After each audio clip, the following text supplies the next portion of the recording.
అర్జీలు ఫిర్యాదులు పరిష్కరించడంలో ఎలాంటి ఆలస్యం చేయకూడదని ముఖ్యమంత్రి చంద్రబాబు నాయుడు స్పష్టం చేశారు.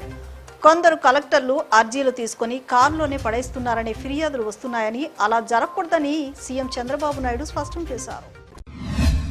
ప్రజా సమస్యల పరిష్కారమే లక్ష్యంగా కూటమి ప్రభుత్వం పనిచేస్తోందని విజయవాడ ఎంపీ కేశినేని శివనాథ్ తెలిపారు. రాజధాని నగరమైన విజయవాడలో సమస్యలు పరిష్కరించేందుకు సీఎం చంద్రబాబు సానుకూలంగా స్పందించారని తెలిపారు. ఎప్పటి నుంచో పెండింగ్లో ఉన్న ఇళ్ల పట్టాల సమస్యను పరిష్కరిస్తామని ఆయన భరోసా ఇచ్చారన్నారు. డిసెంబర్ నాటికి అన్ని ప్రభుత్వ సేవలను వాట్సాప్లో అందించాలని సీఎం చంద్రబాబు కలెక్టర్లను ఆదేశించారు.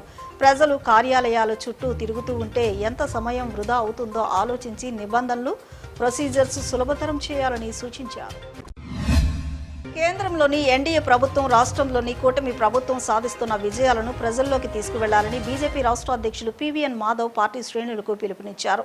కూటమి పాలనలో విభజన హామీలు అమలవుతున్నాయని, రాష్ట్రానికి పెట్టుబడులు విపరీతంగా వస్తున్నాయని ఆయన తెలిపారు. ఇటీవల జరిగిన ఎన్నికల ఫలితాల్లో బీజేపీ 3 రాష్ట్రాల్లో ఘన విజయం సాధించడం పట్ల ఆయన సంతృప్తి వ్యక్తం చేశారు. ఇంద్రకీలాద్రిపై వేంచేసి ఉన్న శ్రీ కనకదుర్గమ్మ అమ్మవారి సన్నిధి భక్తుల రద్దీతో కిటకిటలాడింది. వేసవి సెలవులకు తోడు అమ్మవారికి ప్రీతిపాత్రమైన శుక్రవారం కలిసి రావడంతో భక్తులు విశేష సంఖ్యలో తరలి వచ్చారు. భక్తుల రద్దీ దృష్ట్యా దేవస్థాన అధికారులు అప్రమత్తమై వారికి ఎలాంటి అసౌకర్యం కలగకుండా చర్యలు చేపట్టారు. ఏపీ హైకోర్టుకు నేటి నుంచి వేసవి సెలవులను ప్రకటించారు. తిరిగి జూన్ 8 నుంచి పూర్తిస్థాయి విచారణలు పునఃప్రారంభమవుతాయి. అయితే అత్యవసర విచారణల కోసం వెకేషన్ బెంచ్లు ఏర్పాటు చేశారు.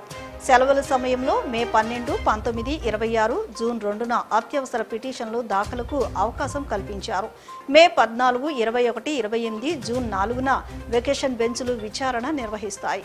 ఈ 4 రోజుల్లో ఓ డివిజనల్ బెంచ్, ఓ సింగిల్ బెంచ్ విధులు నిర్వహిస్తాయి. హెబియస్ కార్పస్, ముందస్తు బెయిల్, అత్యవసర అంశాలపై దాఖలయ్యే పిటిషన్లపై వెకేషన్ బెంచ్లు విచారణ చేయనున్నాయి.